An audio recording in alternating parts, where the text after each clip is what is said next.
All right, folks, a couple of minutes after 10 o'clock here, local time, Eastern Canada. Good morning, everybody. As always, we're happy to have you on board.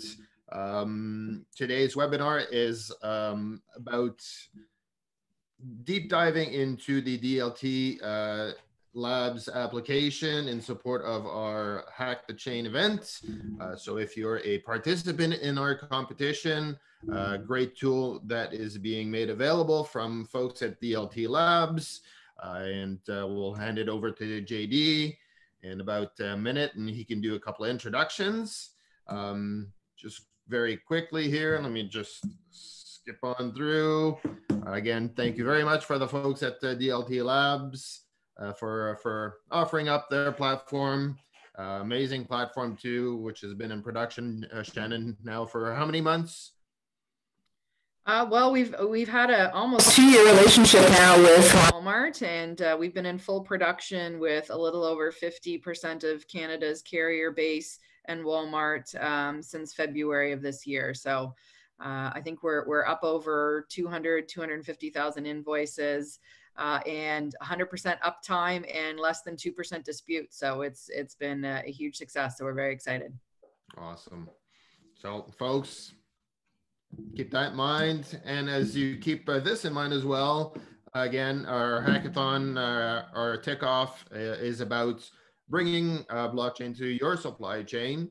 Come participate, have fun, break down those silos within your company and with other partners as well. A couple of different examples on screen of what you can do, but be creative as much as you want and enjoy this webinar. So with that being said, if you have any questions, head on over to our website. There's a bit more resources there. We're recording this webinar as well. We'll make that available on our website in a couple of days. And with that being said, I'm handing over the microphone to the folks at DLT Labs. JD, I think you're up. So off you go. You should have access to, stop sharing here. Perfect. You should have access to sharing your screen. Awesome. Thank you. All right, so before we jump into our presentation and the demo, we'll just do a quick round of introductions. So on the call, we have Shannon, who is our head of sales, Shannon Hamilton. We have Shailen Parbu, who is head of product, and as well as Karam Singh, who's as well on the product team, and myself, JD Hurst, who is a sales engineer here at DLT Labs. So what we want to do first, for those who weren't on any of the introductory calls, we want to do a quick introduction of who DLT Labs is. And we want to show really what our configurable platform is, how to use the platform, and then really we want to dive into the platform. So having it almost as a workshop where we show really how easy it is to configure a use case and have a running workflow within the hour. And then last off, we'll leave it with how you will work with us going forward if you choose to use our platform in this hackathon event. So who we are. We have 5 offices around the world. We have a focus in North America and Asia and partnerships really around the world, which is giving us a global footprint. Here on the screen, we have some selected partners we work with, and we're able to work closely with these partners around the world to really help bring clients their solutions. Lately, we've been featured in a lot of media, and recently we came second out of 1,100 submissions for the Council of Supply Chain Professionals. So getting a bit into the platform now. The DLT Labs platform is the world's first enterprise-grade and rapidly configurable distributed ledger platform that is ready to be deployed. And really what our platform offers is some of the functionality you see on the screen here. So tracking and tracing, workflow and supply chain, value transfer and exchange, contract compliance, provenance and authentication, credentials and certification, records management, and privacy and consent. But really with this use case, we'll be focused on the tracking and tracing and the workflow and supply chain. JD, if I could, thanks for introducing sort of the typical business outcomes that we see being solved for with blockchain technology in our platform specifically. But I think for the folks that are on the phone today who are looking to participate in this amazing hackathon event, is really how you can accomplish leveraging blockchain without having to get into the ones and zeros of coding blockchain. So I think some of the biggest questions that I get are, when I'm speaking to organizations, well, we don't have blockchain expertise internally. So, really interesting technology, but doesn't seem like something, we could realistically be able to leverage. And so what I'm hoping today, as you're contemplating your use cases and you're thinking about how and which tools you're going to use, the introduction to our platform today is going to help you see that we've really focused on building our technology above the blockchain layer. So you're going to be seeing a user interface that allows you to leverage all of the inherent benefits of the technology, but do it in a way that doesn't, require you to be, coding smart contracts, if you will. So I think that makes this pretty special and unique, and definitely makes it a tool and a platform that's very user-friendly and accessible for folks within the business. And what we usually recommend is a BA type level skill set, a knowledge of the business process, an ability to think about if-then statements are really sort of some of the key attributes of individuals who would be able to successfully use the technology. So just really wanted to highlight that, and hopefully builds confidence that the technology can be used without having to have a deep set of blockchain expertise within your organization. Yeah, perfect. Thank you, Shannon. And we'll really, I think, within this hour, be able to showcase really how easy it is to configure a use case within the platform. Like Shannon said, no coding required, purely configurable. So we'll get into that shortly. Before I actually just want to jump right into the platform for this opportunity, and really opportunity for everyone to configure a vaccine distribution use case using the platform, I'd like to go through some of the key concepts of the platform before we really jump right into it. So beginning here, I have a very high level workflow sequence that I chose to demonstrate with this 1 hour. So here we have just 4 workflow participants. And I know in a real world situation with the vaccine distribution, this might be a little bit more advanced, but this is just very high level. So we can build this exact workflow out within the platform within the 1 hour.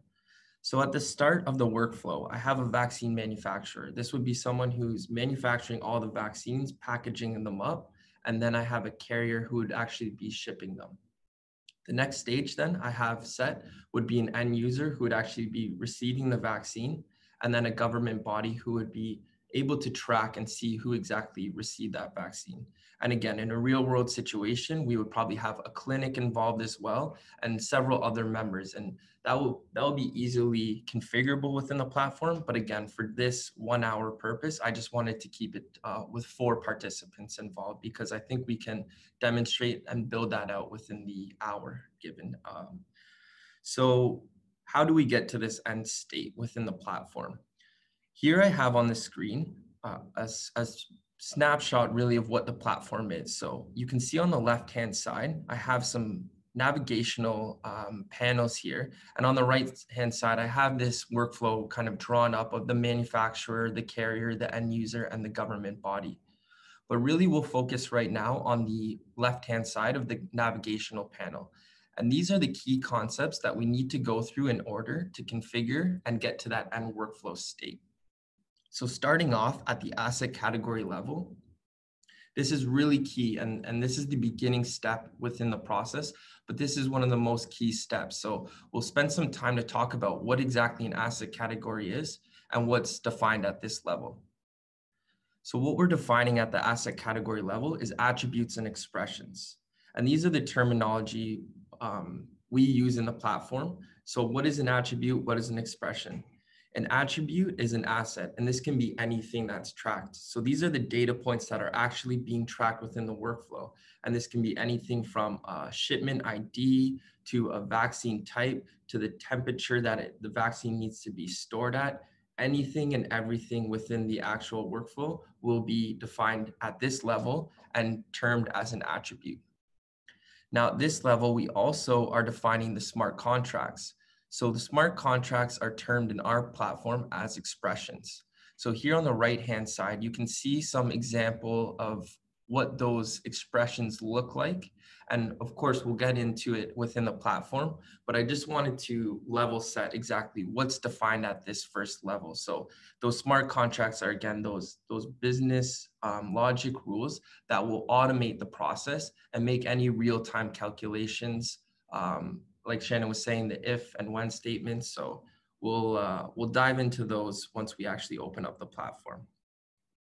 At the next stage is the asset profile. And we really at this stage are just, it's used as an organizational piece and we're grouping attributes. I'll save that till when we get in the platform. And then we really all we have to do as well is just define who are the key members involved and authorizing those users access to those key stages and those organizations that are involved. And really, how we built out this platform is making it that simple to have your workflow up and running. Once you define your attributes and smart contracts, group them, and then set the key members are involved, you're able to actually set the sequence of your workflow. So again, the workflow that we'll build out within the 1 hour is starting with the vaccine manufacturer. They're sending the goods that they need to be shipped through a carrier.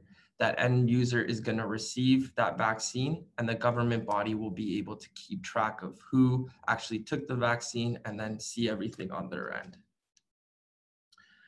So without further ado, we'll jump now into the platform and just show how easy really it is to configure. So here I'm logged in as myself and I have an operator account. So this is an admin level account that I can do full configuration of a workflow. And on the left-hand side here, you can see some of those key concepts that I showed. So we have our asset category, our profile, the groups and the participants, and the end workflow state. For this demo purpose, we'll go through very high level, just what's required to set that workflow state.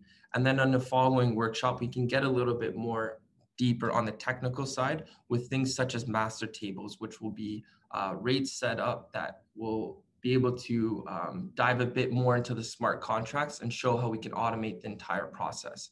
But for this, I just want to show exactly how easy it is to get your workflow up and running. The end users that I showed would be logging into the platform, and I'll get to that point when we're building out those groups and those key members. They would not be seeing this view as this is a totally configurable view.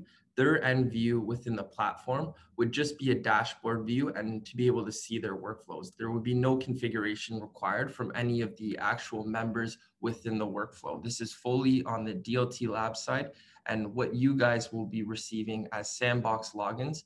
So everything I'm doing today, you'll have the access to do as well and configure on your end. So again, we'll start off at the asset category level, and this is where we'll define all of those attributes and expressions. So I'm going to go ahead and click this blue add icon to add a new asset category within the platform.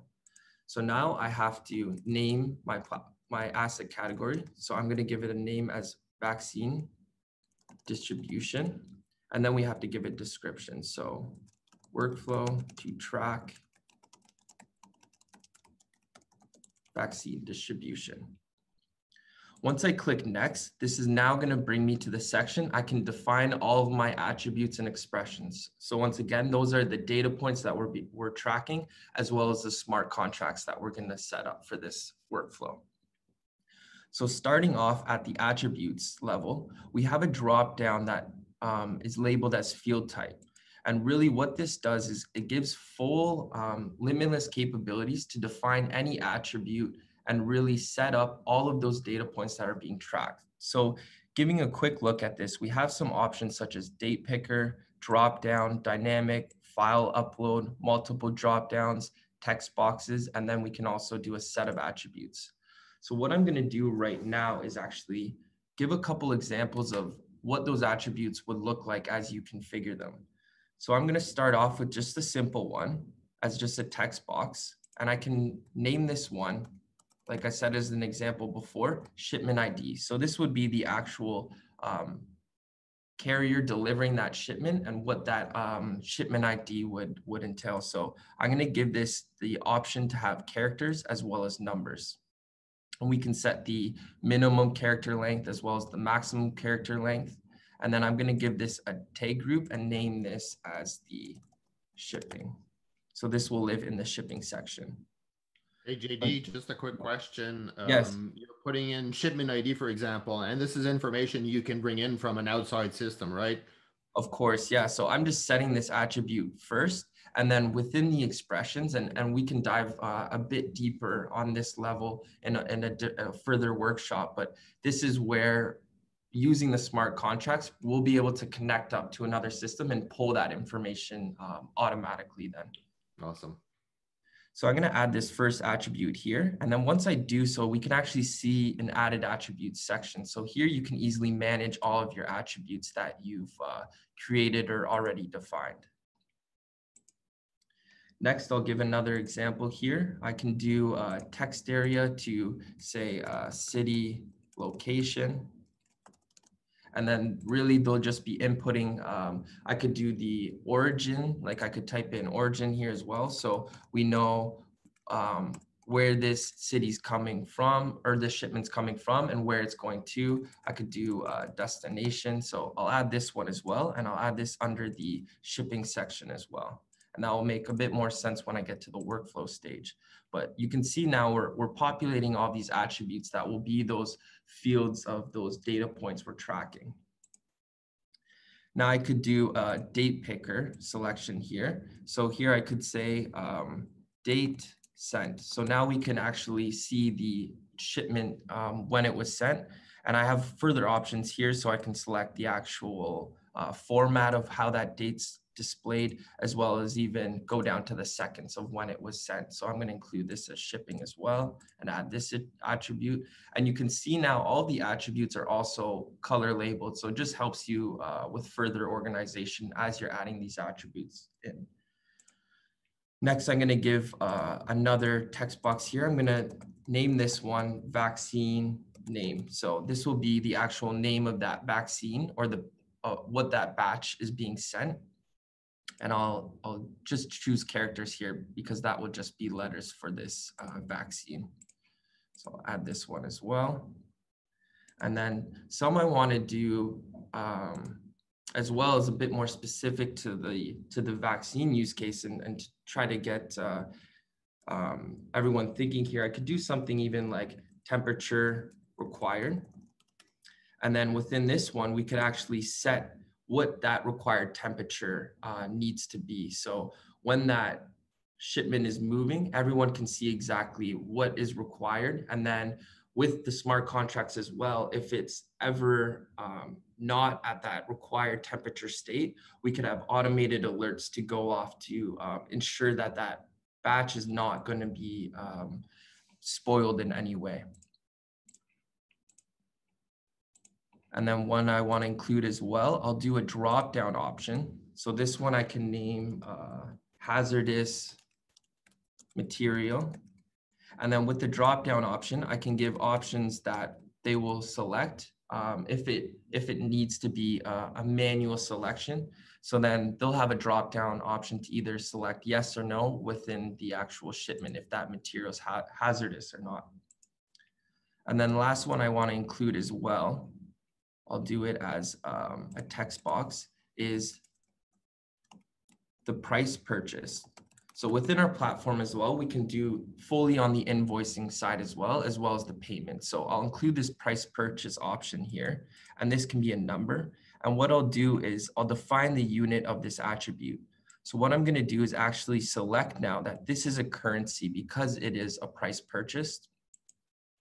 And I'm going to give this a suffix with the ending in Canadian dollars. So every number that's uploaded within this attribute will have that Canadian suffix at the end of it.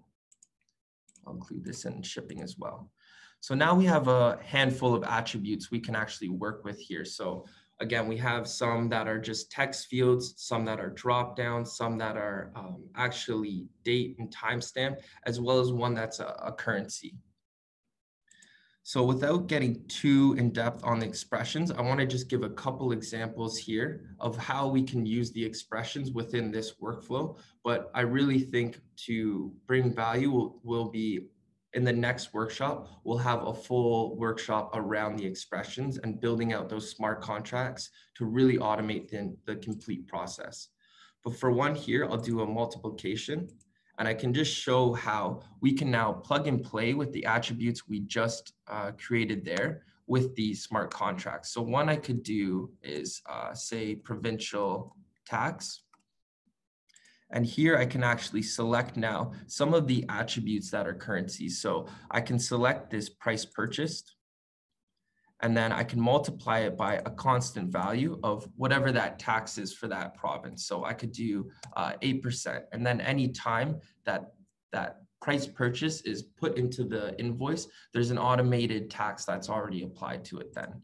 So that's just a very high level of the expression there. But I could even do an expression that could look up with a if statement or lookup value around the actual temperature required. And I'm not sure, Shailin or Karam, if you want to speak a little bit more on the smart contracts towards the vaccine distribution, of just any examples of what some smart contracts could be at this level here.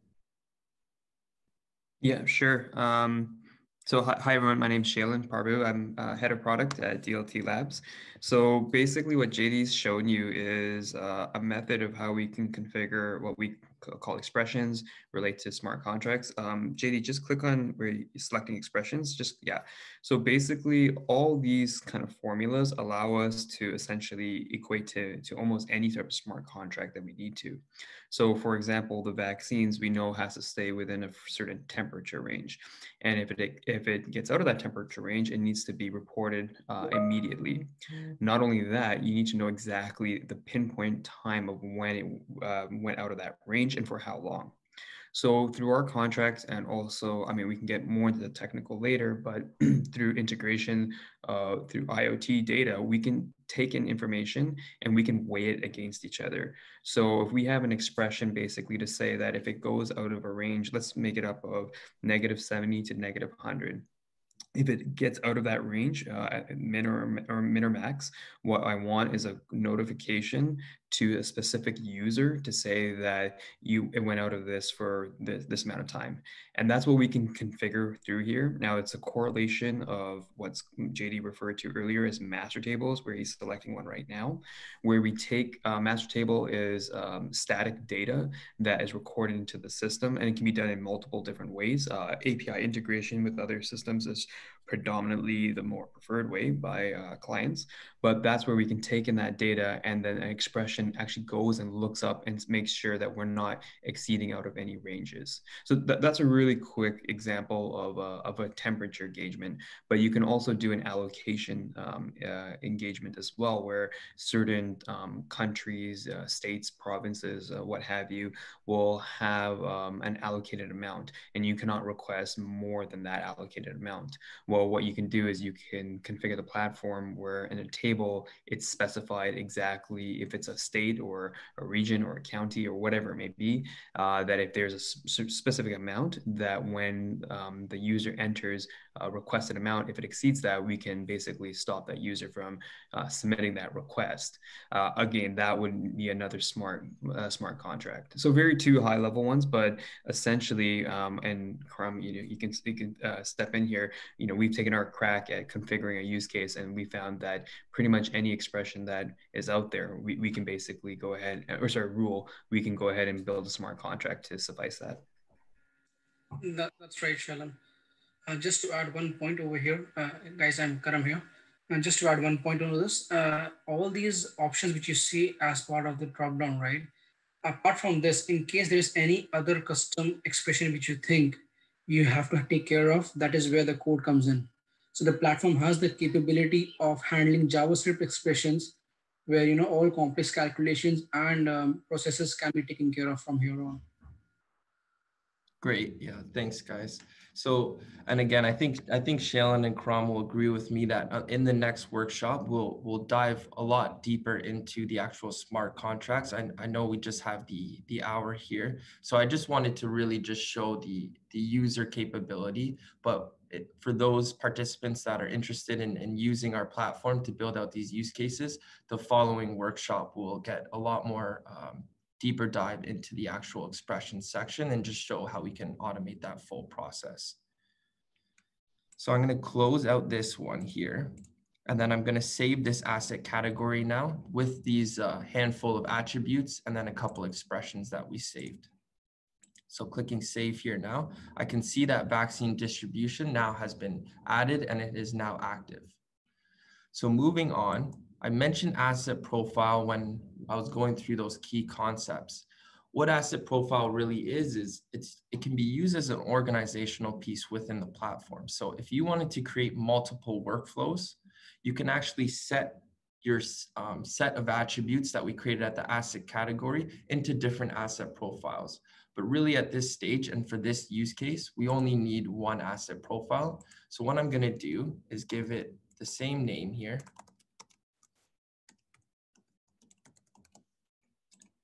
And the same description. I'm going to say tracking of vaccine. And now what I'm doing is selecting that asset category that I just created with that vaccine distribution name. So then clicking next, it will now populate all of those attributes that I just created and configured under that vaccine distribution asset category. So here we can see on the left-hand side asset category and on the right-hand side asset profile. So I have the option to select manually one by one and move them over. But for this case, I'm going to click all the attributes just because we only have a handful here and move them all over to the asset profile. So now what I'm going to do is save those attributes within the asset profile, and that then creates my new asset profile. And really what I'm going to do then at the workflow state is associate both the asset category and this profile to the workflow. But again, this can be used, and it is a tool really so that you can build out any type of use case and multiple workflows. Before I move on, I don't know, Shaylin or Kram, if you want to speak any more on asset profiles, please. Yes, yeah. thanks, JD. I'll take a minute more over here. And whatever JD has explained, that's very good. Just to add to a bit more of this, is you can consider asset category as the master set of attributes, wherein the entire business model which you want to configure and solutionize, all the attributes will be a part of that category. Now, profile over here is basically having a one-to-many relationship over here, where one category can have multiple profiles, as I mentioned earlier. And with this, you can basically select what category profiles should have which category, attributes from the category. Take this similar to a situation wherein you have your own laptops in front of you, but at the same time, you may create profiles in your laptops for different users to log in. It is exactly in the same where you have these profiles under one category. Yeah, good analogy. I like that. Thanks, Karam.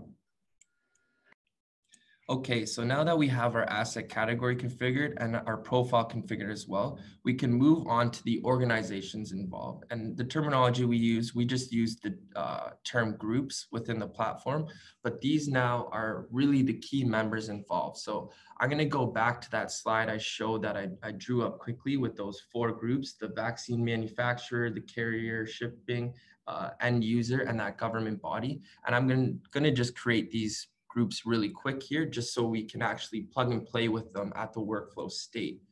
So here I'll name this first one vaccine manufacturer, and I'll just give this description the exact same name. And if required for your use case, if you want to have identifiers, they're not required, but you have the option to code name all of your groups as well. So for this use case, I'll just select next. And we can associate these with master tables. We'll get into that in the next workshop, where we'll dive more into smart contracts and master tables. But for this use case and this build out within the hour, I'll just go ahead and save this new group. So we can already see this vaccine manufacturer is now within the group section of the platform. So I'm going to do the same thing here quick for the other groups involved. It'll just take me a minute to add these groups in. So now I have vaccine manufacturer, the carrier shipper. I'm going to add in the end user as well.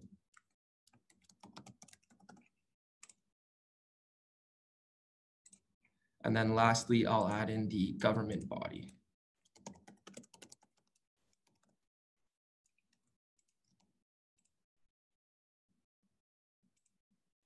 So now we have our four groups within the workflow set within the platform. So now we're able to actually plug and play with these at the workflow state. And really that's all that's required at this organization or groups configuration level. Next, we'll move on to the participants level. And really what this is doing it now is giving an actual user access to the platform. And what we do at this level as well is we associate that user to one of the groups I just created in the previous stage. So we're authorizing that user to log in, and we know that that user belongs to that group that we just created. So they're only seeing that information that we set that's capable for that group to see. So for this use case as well, I'm going to add 4 new participants and associate them to that group. So for example, here I'll add in myself and I'll associate myself. I'll do the first one as the vaccine manufacturer. Just going to type in the top here so we can see that group comes up now. And then there are some required fields here. So for example, I'll do just a mock-up email. And then within further workshops, we can actually show what it looks like then when we put in a real email and associate this participant and give them a real email to log in and show what then that end user looks like. But for this example, I'll just quickly add in some of these participants.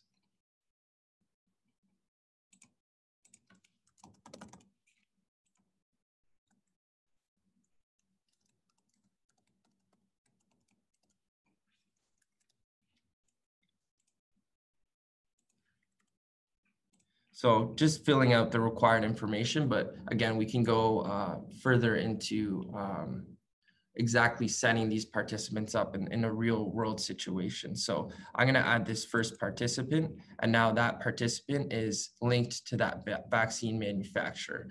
And to set the workflow at that end state, I'm going to quickly just add in a couple more of these participants.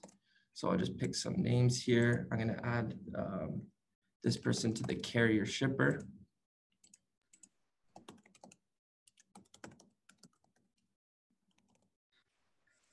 While JD is actually adding these participants, I would like to add a couple of points here. Is this platform does support multilingual, so you actually see an option at the bottom which says preferred language, right? So this can support whatever languages you want. And from there on, the other thing is basically there may be a need coming in where any of the participants leave the organization or something, right? So the platform has the capability of handing that access as well from the operator level. And if you happen to see at the back of the pop-up, you will see a pencil icon and next to it, sort of a switch icon. That is where you activate or deactivate participants too.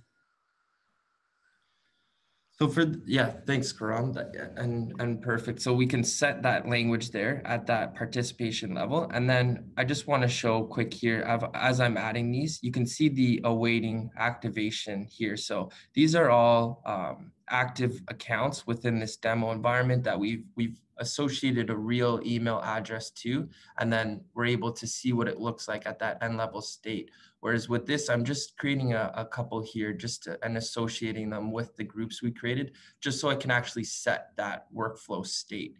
So these are awaiting activation, but I think just given the time, we can move on to just show exactly what it looks like then when we set the workflow.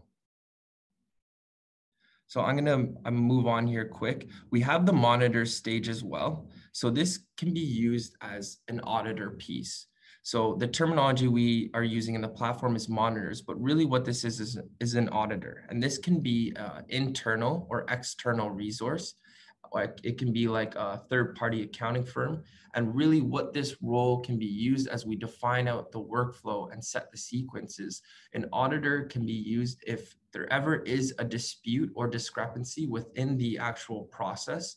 And that auditor will then have the option to log in and review all of that information given at that time and either move that process along or pause it, make sure that whatever reason that's happening, that organization updates that information so that the process can either move along or they can cancel that process then entirely. So again, really just used as auditing type role, this monitor level, and again, can be set as an internal or external resource.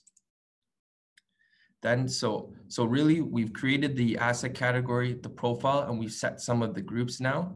We can really now actually create and define a workflow. So again, we'll get into further detail of the smart contracts and master tables in a further workshop. But I just want to show that at that level with a handful of attributes in the asset category and the profile and with my groups configured, I'm able to now actually set my workflow in place. So I will give this workflow the name of vaccine distribution, and I'll keep the description the same. Now this workflow level, and when we're setting the workflow up, is now we're associating all of those things I configured in one place. So we actually see now at this section here to select the asset category as well as the asset profile. So here I have a drop down now, and I can see that vaccine distribution asset category that I already configured.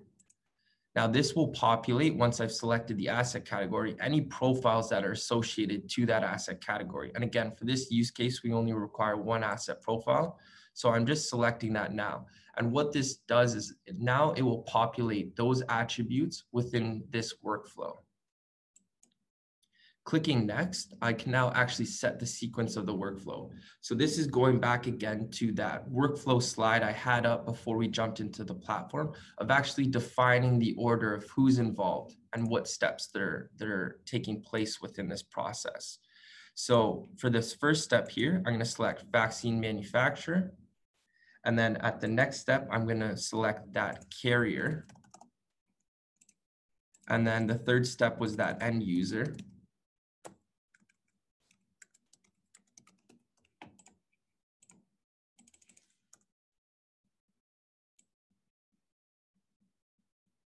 Oh, you know what? I do have to set the a participant at each level. I thought with that I could skip that. So I'm just gonna click another. I'll pick a retail store here, just because I want to make sure we have enough time. So at this level now, once we've set some of these workflows up and these groups up, these groups do need to be associated with a participant. So I moved a bit quick there at that level, but we have mocked up now 3 organizations involved. So really now what I can do is select the attributes that will be required at this level. And as I do this, Karam, I'm not sure if you want to just speak a little bit more of the actual sequence step here. So in case, you have these attributes coming in, first of all, I would like to address the point wherein why a participant is necessary for the group to come online is because no organization without a participant is actually feasible, right? And that is where we've taken that real case scenario also. Now, in case of the groups coming in, the vaccine manufacturer can have maybe all the groups, right? All the attributes come, and those can be pushed onto the right side as selected, right? Once an attribute is selected, you have the above 3 tabs showing up besides attribute. That's the attribute properties. Now, under the attribute properties, you have an option to select which of the attributes should be mandatory, which could be hidden, which are read-only, and all those conditions over here. And next to this tab is basically attribute values, where you have the option to set predefined values, or probably you may also want to set in some values wherein if an attribute reaches a particular group, at that group level, the value changes to some XYZ, right? So even those can be taken care of from the from this particular functionality. Perfect, thanks. So I'm gonna save that. I'm gonna select, and for the actual carrier shipper now, I'm gonna select only a handful. So we can select things like the date sent, the city location, the shipment ID, the vaccine, temperature required. Move those over. And then this retail store can mock up like a end clinic here. So they could see that the hazardous material, the price they purchased it at, the temperature required, the vaccine name, and the date sent. We can move over to the clinic level here. So I'm gonna save that.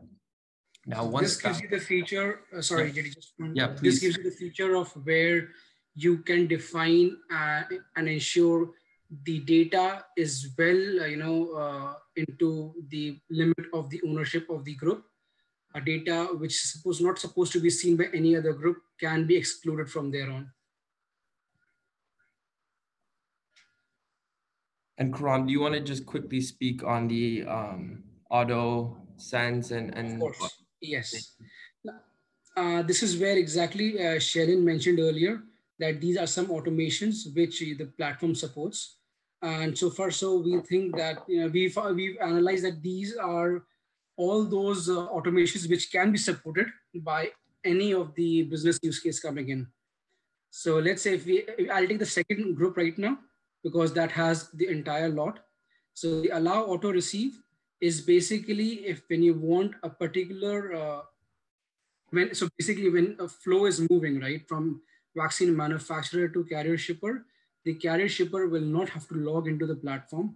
The shipment will get automatically received at their end. All they need to do is, they do not have to go and accept it out there. That's allow auto receive for you. Auto send is basically if you want a particular shipment sent out to the successor group with a delay of a few minutes, hours, or days, right? That's where you have the option coming in. So if GD selects 1 day, that means whenever a shipment reaches carrier shipper, they will not be able to send this shipment to retail store unless a day has passed. Auto delay is basically again where you can insert a delay over here. In case you want to manually send this particular shipment to the retail store, the system will not allow you to send this shipment unless 5 minutes have elapsed. That's an auto delay for you. Allow auto dispute. Now, this is one of the good features wherein you can define business logics in the platform. These business logics are those wherein you want the platform to enforce that this particular requirement has to be met, and unless this is not met, no shipment should move further. And this is where, in case any of the conditions are met with the condition, wherein, for example, if the temperature of a vaccine is not within the acceptable range of -70 and -100, right? The system should automatically notify and should stop the shipment from moving forward to retail store. That is where the auto dispute will come in, and you can configure that into your platform. Okay. Now, moving on, the allow send. Allow send, if JD can click that. Allow send is again a feature where you can decide that the shipment can only move to the retail store if this particular attribute or if this particular condition is met. That is an if condition coming in between here. Right? So there's a difference between allow send and auto send. Auto send will send it to you, send it to the next group after some time. Allow send will allow you only to send if a condition is met. Right? Similarly, allow receive will only receive the shipment. So manufacturer will only receive the shipment from a shipper. That's the first group coming in. Only if a condition is met. Then only the manufacturer can receive that shipment. And then you have the allow reject on similar lines. Allow reject will allow you to reject a shipment in case any of the conditions meet as per the business requirements. Perfect. Thanks, Karam. So again, once we've set out those those rules, and really that helps automate the actual movement of the shipment. We can click next now, and that's really setting in place now that sequence of the organizations who are participating. Next, it gives us some final workflow settings. And really we can see here the list here, and we can go through, but really that's required to save this workflow is setting up the actual date when this workflow takes place. And Karam, I don't know if you want to mention anything else on this stage here, but I'll just set this here just so we can show it can be added. We're all good so far. Okay, perfect. So once this is set in place, I can add this workflow, and this workflow now is added within the platform. So I actually can click into this, and once that's set, and I know I skipped a bit here quick, just given the time, but because I've associated myself here, JD, as the vaccine manufacturer, and once I put in a real working email address here, that will be activated. Because this workflow is now set, I will receive an email to log into the platform. So what I'll see is an N-level version of this platform with no configuration required. And all I will have access to is the vaccine distribution workflow. And I can see then I'm able to actually start processes. So being the vaccine manufacturer, I'll be able to actually start a process of shipping out my vaccines. And really when that N-level state is set, I'm going to give a quick example here of what that looks like for the final participant. So I'm going to log in here as end user in another different type of workflow in a demo environment. And what we can see here is a bunch of shipments. So it gives me the option to see actual timeline views that are date and timestamp of that shipment moving along the process. And again, this is a final version view of what the workflow looks like. And then I can click into each of those shipments and see all of the information, and all of my attributes then populate for that shipment. And again, this is the end user view of the actual platform. So on the left-hand side, you'll see that there's no configuration required. All they have is a dashboard view with some widgets and their workflows page, which only will show the workflow that's associated to that user. Before I wrap up the platform side here, Karam, is there anything you want to add in on this? Again, this is very high level, how to configure within the given hour, and the further workshops will go into a lot more detail to get to this end product state. That's very well presented, JD. Thank you. Okay, perfect. So the last thing I'll just pull up here is now working with us. So really on our end, what we will provide to you if you choose to use us for to build out to your use case, we'll give you the Sandbox environment login details. So you'll have the exact same access I did there as I was walking through building out that workflow, creating those asset categories and profiles. You'll be able to mock up exactly everything I did there.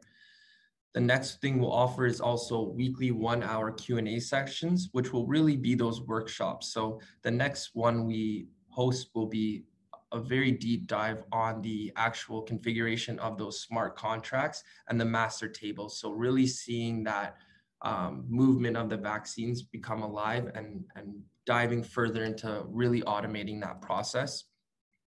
And as well as we offer a configuration guide document, which is a very detailed step-by-step guide on how to configure an entire workflow, as well as videos that at each step within that process, there's a video to walk you through configuring that. And then any other information, you can visit our website, email info@dltlabs.io, or you can email me direct at jamesdavid.hurst@dltlabs.io. And with that, I'm going to stop sharing here and check to see if there are any questions. JD, Karam, Shaylin, thank you very much. That was awesome. Imagine the power of being able to connect all this information together with a trusted source of information that blockchain brings. for me is just mind-blowing. And we've done this in 50 minutes or less. Imagine what you can do with a full blown out application, tying in your partners, tying in different information, beyond amazing. So thank you very much.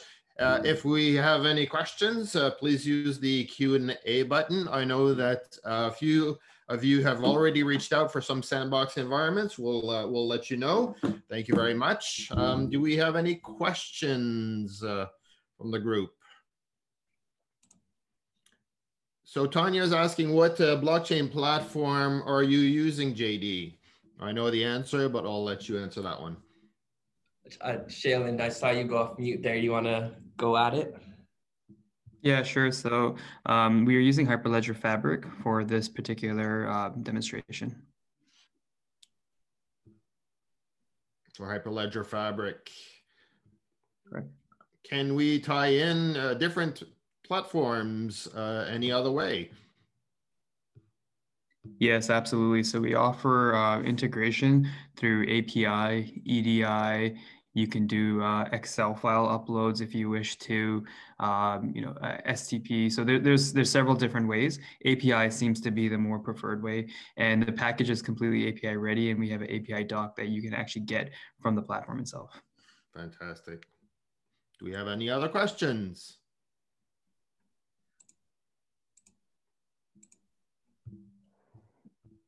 All right, folks. Well, again, thank you very much for joining today's webinar. Appreciate your interest. Again, reach out to us if you are interested in DLT Labs Sandbox environment, and we'll set you up. If you have any other questions regarding blockchain, visit our website, cbsca.ca. We will post the recording of this webinar probably in a couple of days. So check that out. We'll send an email to all the participants in today's webinar. So if nobody else has any questions, we'll close off this session. Again, thank you very much and have a great day. Thank you. Thanks, guys. Thanks a lot, Eric. Thank you, Eric. Thank you all. Thank you, everyone.